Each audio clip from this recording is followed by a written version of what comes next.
Let's go. All right, go. Out of the way. Come on.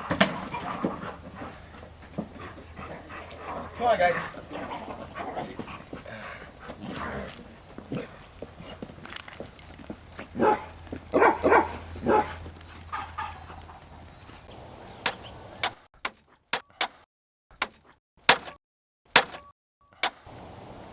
I was born October 31st. I was born on Halloween when I was about 5.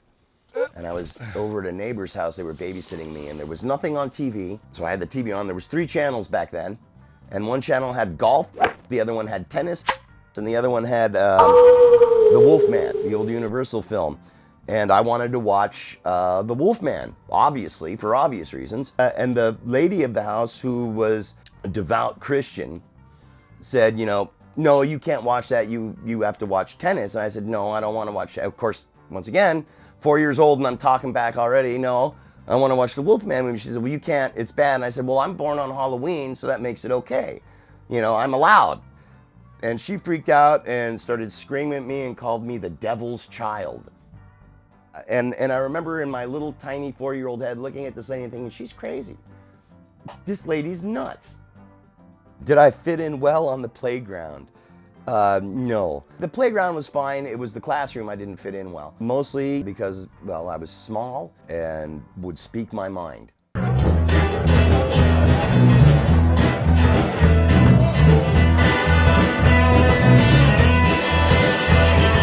Everything out there is multitudes of people telling you what to think. Don't think for yourself. You are not qualified to think for yourself. We're going to tell you what to think, and you better step in line and do what you're told. What we lack in humanity, what seems to be lacking, is empathy for other people. You know, to sit there and, well, he's not me, so he's going to see it differently, and that's okay. I don't need to kill him because of that.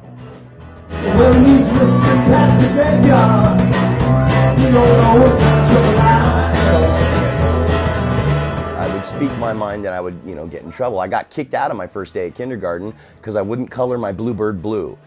And I told them that it was, you know, my artwork, I was doing it, and so I was going to color it the color I wanted. Mitch is an extraordinary, talented artist. He can paint, he can sculpt. Over here, we have basically my light board. That's where I do a lot of the painting, artwork, drawing. Let's see, we got a skull, a smiling Lenin, a werewolf. There's where I do most of my casting and a lot of sculpting. The 160 stuff started when my son was about 4 or 5, and I started making, the first one I made for him was Batman, so I had to sculpt the Batman suit and then cast it in rubber for the figure, and then put it on a G.I. Joe, an old G.I. Joe.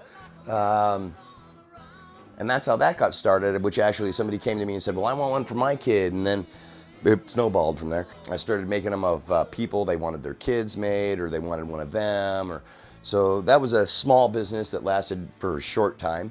But I still make stuff, I still sell stuff, and that's how I make money to support my guitar habit, which makes money to support my helping around the house money. When he works on these movies, they ask for something. He just has a way of just coming up with it. I like working in the lower budget realm, mostly because it's a smaller group.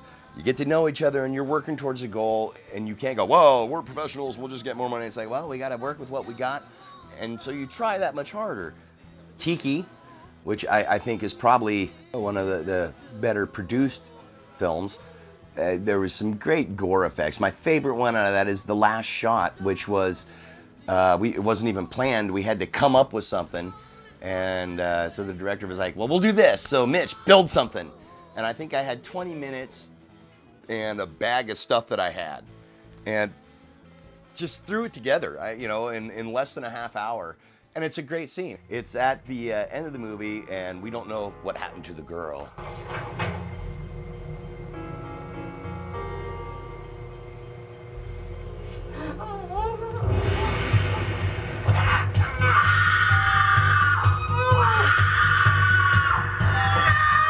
And I don't know, for some reason, it makes me laugh every time I see it, and I don't know why. Probably because I'm a horrible person.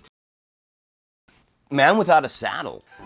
I thought it was really ambitious for what we were doing, and we, I like doing period pieces because that means you have to make props and costumes and make a different world, and that really makes it fun for me. Thorn in Paradise, I did the special effects. It was a medieval short. I did a stop motion monster effect puppet. I won the Ray Harryhausen Achievement Award, which is really kind of cool because when I was 4 or 5, I saw Jason and the Argonauts. That's what got me started in building my own things.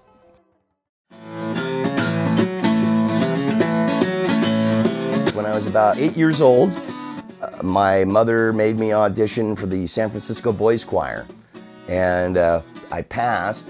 The cool thing about the San Francisco Boys Choir was that when I did decide that I wanted to play music, I had a background. I knew, what a measure was, and I knew what a treble clef was. So it was actually a great thing because I learned quite a bit. When I really decided that I wanted to play music was when me and my friend, Paul, we found a Beatles album. And we put that on, and we both went, wow, what is this stuff? And within 6 months, I was a total Beatle nut, and my friend Paul was into Hendrix and Zeppelin. Revolver. It started out as a British Invasion classic rock band. And we played bars and, all that. And one year, we decided, we play all this Beatles stuff, and it's really pissing off the bar owners. So we'll just play all Beatles and do the whole Beatle thing, and we just won't play bars anymore. It's great because we get to play daytime events where there's kids and stuff, and they pay you better and you play less time because it's a show and not just a bar band. When I was about 19, I got out of the California Conservation Corps and had a bank full of money. Being young and a bit wild, it was party time.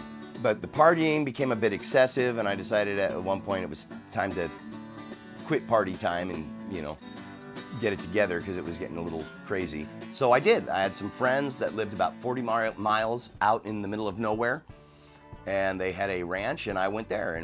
And Chris was friends with the lady who owned the place, and that's how we met, and we were friends for probably a year. We actually did a couple of art fairs, and we would do artwork and then sell it at the fair. I do painting on the side. Again, my love of animals comes in here. I love to paint horses and dogs. I just, every now and then feel inspired by certain animals that I've had, and I'll just start painting. And that kind of started a more personal relationship. And then one thing led to another, and here we are 30 years later. I met Mitch actually a year before we started going out at a friend's house. Him and his friend would show up with their guitars and their floppy brown hats and their beautiful harmonies. Oh, I was very attracted to his music, and I was attracted to him. He was a very honest person. We were kind of at the same place in life at that time. We both were in between jobs and searching for the next best thing, and we decided to pool our resources and see what happens, and that was 30 years ago. Early in our relationship, she wrote me a little letter saying, well, you don't need to be saddled with an older woman. And she's only 7 years older than I am. I said, look, let's just give it 6 months or years and see what happens. When me and Mitch got together, we weren't sure where it was going. We'd both been down broken roads. We decided to give it 6 months or 6 years, and every 6 years, we renew our contract. The best thing about her is who she is. She's a great person. She's realistic and empathetic.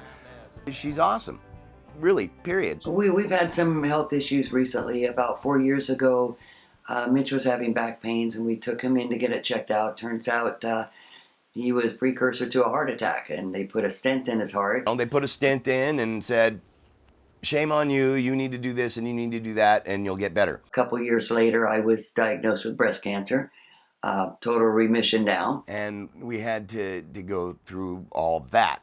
The whole breast cancer thing, going to the doctors and hearing them say they're patented, blah, blah, blah, because you're a survivor, like 8 times a week.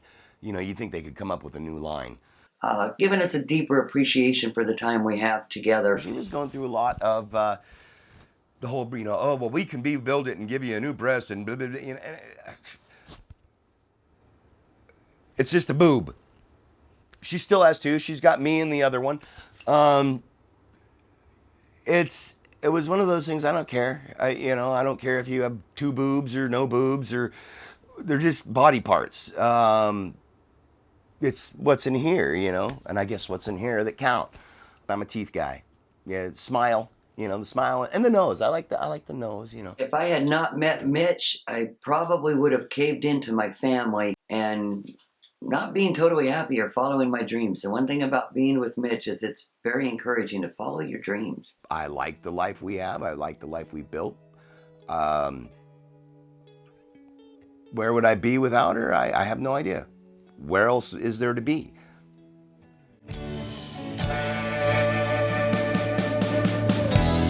All I ever wanted, like every mother's son, was to be loved. Sometimes we do the oddest things, trying to find love.